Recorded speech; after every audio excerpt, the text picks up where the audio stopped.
Ya, Shalom Bapak Ibu yang terkasih dalam nama Tuhan Yesus.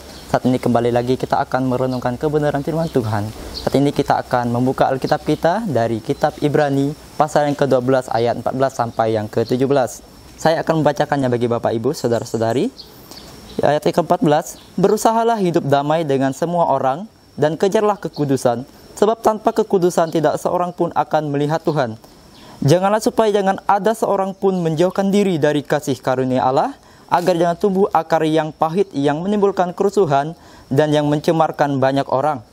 Janganlah ada orang yang menjadi cabul atau yang mempunyai nafsu yang rendah seperti Esau, yang menjual hak kesulungannya untuk sepiring makanan. Sebab kamu tahu bahwa kemudian ketika ia hendak menerima berkat itu, ia ditolak, sebab ia tidak beroleh kesempatan untuk memperbaiki kesalahannya, sekalipun ia mencarinya dengan mencucurkan air mata. Kita akan merenungkan kebenaran firman Tuhan dari tema yaitu ciri hidup kudus orang yang beriman. Apa ciri hidup kudus orang yang beriman? Poin yang pertama yaitu hidup damai dengan sesama. Hidup damai ini bisa diartikan ialah tentram, atau bisa diartikan juga dengan tenang. Hidup tenang dan tentram. Memang agak sulit kalau dibilang hidup rukun atau hidup damai dengan sesama, karena ada suatu perbedaan yang ada dalam diri setiap orang masing-masing. Perbedaan dari karakter, hobi, perasaan, bahkan rasio mereka, akal budi mereka itu semuanya berbeda. Sangat tidak dihiraukan bahwa kita akan menimbulkan yang namanya berbagai bentuk kehidupan yang ada. Pastinya yang namanya ketidakakuran itu ya mungkin dah biasa bagi kita, karena hidup yang namanya berdamai dengan orang itu sangat sulit sekali. Karena dari karakter yang ada, itu membuat kita sulit. Dan apabila tidak ada damai atau damai dalam diri kita, maka kita akan kehilangan kesaksian yang ada, kehilangan kesatuan, atau bahkan perdamaian itu sendiri. Jadi perkara yang aktif harus kita lakukan dalam hidup berdamai ini. Karena Yesus Kristus adalah Yesus yang memberi damai kepada setiap orang percaya. Maka dalam poin pertama ini kita harus memiliki hati yang lapang untuk menerima karakter atau kesenangan gaya hidup seseorang dan sebagainya. Maka dalam hal ini mari kita memiliki hidup berdamai dengan semua orang.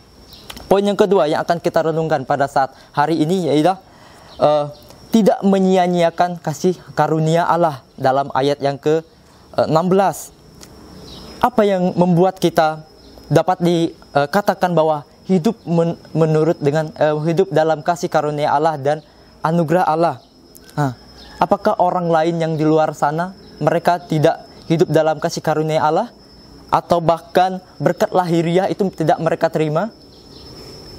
Tidak Bapak Ibu, tapi mereka dan kita yang percaya juga sama menerima yang namanya berkat.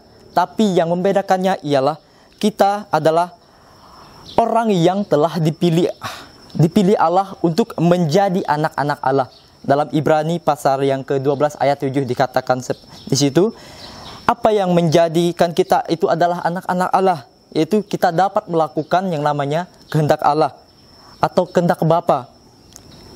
Kehendak Bapa supaya kita hidup berkenan di hadapan Allah. Dalam Yohanes pasal 3 ayat 16 dikatakan bahwa Tuhan Yesus mengorbankan dirinya untuk menebus setiap kehidupan dosa manusia.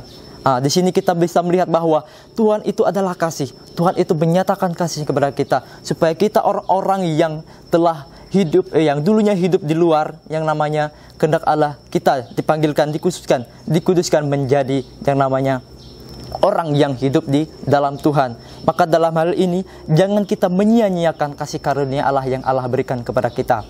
Poin yang ketiga yang akan kita renungkan pada saat pagi hari ini ialah tidak dikuasai oleh nafsu.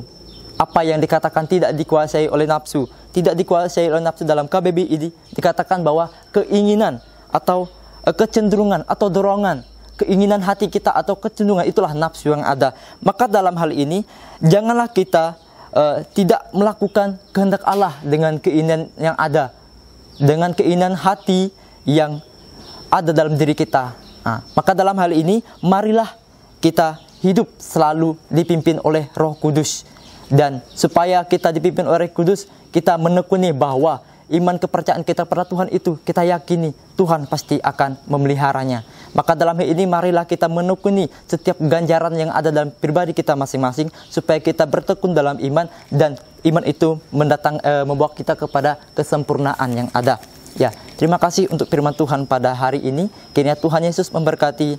Salam.